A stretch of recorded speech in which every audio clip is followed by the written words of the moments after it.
নির্বাচন আমরা সবাই জানি কত দলের কত স্লোগান কত প্রতিধ্বনি, এদেশ আমার এদেশ তোমার, গরিব ধনী আমজনতার, দেশের ভালো দশের ভালো সবার উন্নয়নে, জয় যেন হয় যোগ্য নেতার দেশের প্রয়োজনে।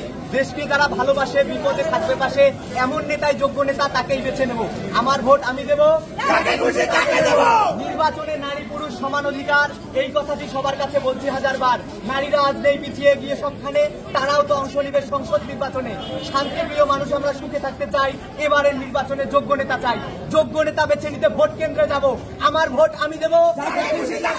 টাকা দিয়ে নিজের ভোট বিক্রি করব না, নিজের জন্য দেশ ও জাতির ক্ষতি করব না। আমি ভয় পাবো না, ভীতু হব না, সন্ত্রাসের কাছে আমি হেরে যাব না, অন্যায়ের বিরুদ্ধে রুখে দাঁড়াবো।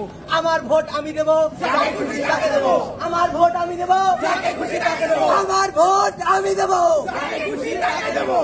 ভাই আপনার পরিচয়টা, ভাই আপনি কোন পদে নিছেন? আমি ইব্রাহিম আলী নাইম, নাট্যকলা বিভাগ 2020-21 সেশন, রাজশাহী বিশ্ববিদ্যালয়। কোন পদে মনোনয়ন? পদপ্রার্থী, সাংস্কৃতিক সম্পাদক পদে। আচ্ছা, ওকে।